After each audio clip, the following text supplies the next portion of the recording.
Now to revelations that UN climate chief Simon Steele, who in recent days was here in Australia warning that we're letting the world overheat by not going even harder at net zero. He also said fruit and vegetables may become a once-a-year treat because of climate change. Well, in his home country of Grenada, Michael, he behaves very differently. He helped pass laws offering tax breaks for oil and gas companies, but he wants Australia to stop its coal and gas exports. He wants us to stop exporting fossil fuels. I mean, why are we listening to these characters? Why does he win an audience with senior government ministers?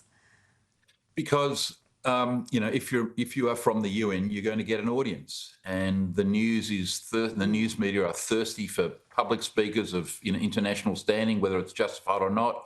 Of course, these people are going to get publicity. They're going to get meetings, and of course, for them to say something more extreme than the last speaker gets you even more publicity. So we see it in Gaza, we see it all around the world. I mean, there's no news in saying nothing much happening in the climate world today. You have to keep exaggerating a lot of the things that are happening, the danger of oil and gas and coal, seas rising, temperatures at record levels.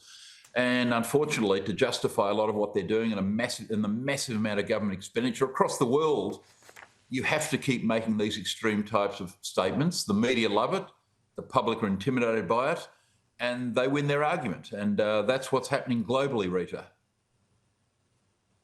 Now, things aren't going well when even the Nine papers are criticising the Prime Minister and stating the obvious here. Matthew Knott in the Sydney Morning Herald writes that Albanese risks becoming a bystander to Trump's trade whims amid Trump's fresh proposals to hike baseline tariffs from 10 to 15% or even 20%, a move which could leave Australia worse off, Michael, than the UK and on par with Japan and the EU. Anthony Albanese still hasn't had that first meeting with the president. That may not happen till September when they see each other at the Quad Summit in India, or it may happen at the United Nations General Assembly in New York. I mean, can we really afford to wait that long, Michael? Well, I don't think we've got any choice, Rita. I mean, what I know for certain is this.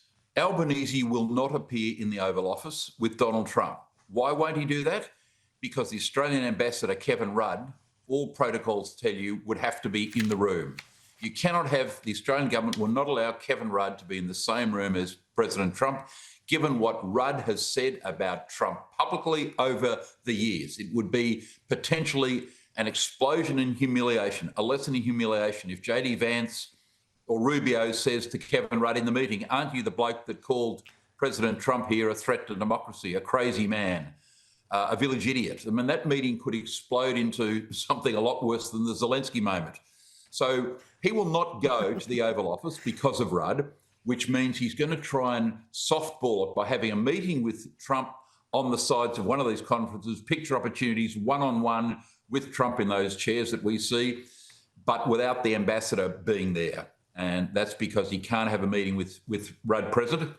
So we're going to have to wait till then, Rita, because there ain't no option.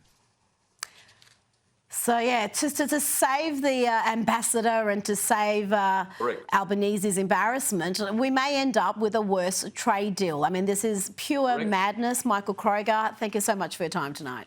Thanks, Rita.